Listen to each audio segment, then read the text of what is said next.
31 కాస్త 6200 అయింది. అట్లాంటప్పుడు రైట్ 15 ఎంత అవుతుంది?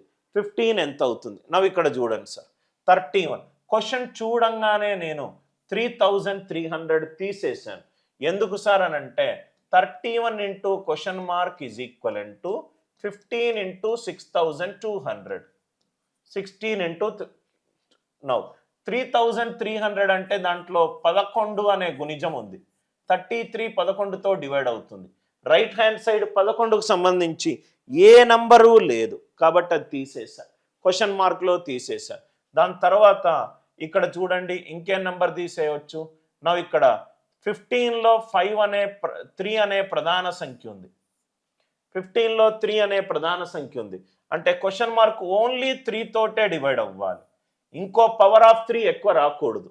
3600 దీంట్లో 3 స్క్వేర్ వచ్చింది రైట్. 3150 చేసామనుకోండి రైట్. ఇదేమవుతుంది చూడండి, 3150 అంటే 7 ఇంటూ 7 తోటి డివైడ్ అవుతుంది. ఈ 7తో డివైడ్ అయినప్పుడు ఇది కూడా లేదు 3000. చక్కగా మనం ఇంటూ 200 కూడా చేసుకోవచ్చు ఈజీ. కానీ నేను మీకు ఏవైతే కాన్సెప్ట్ చెప్పానో అది చెప్పే ప్రయత్నం చేస్తున్నాను. 31 into question mark is equivalent to 15 into 6200. అలవాటు అయిపోతే 3300 పోయింది. 3300 11తో డివైడ్ అవుతుంది. రైట్ హ్యాండ్ సైడ్ 11కు సంబంధించిన నంబర్ లేదు.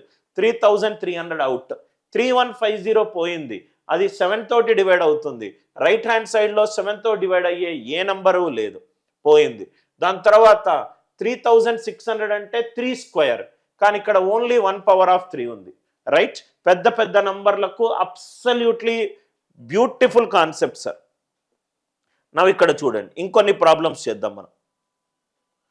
9th అయిపోయింది కదా, 10th 5 అనేది 115 అయింది అంటే 5 into question mark is 3 into 150.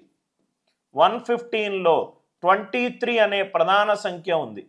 23 5s are 115 అంటే ఆన్సర్ కూడా 23 తోటి డివైడ్ అవ్వాలి. ఇది కాదు, ఇది కాదు, ఇది కాదు. 23 3s are 16. 23 3s are 16.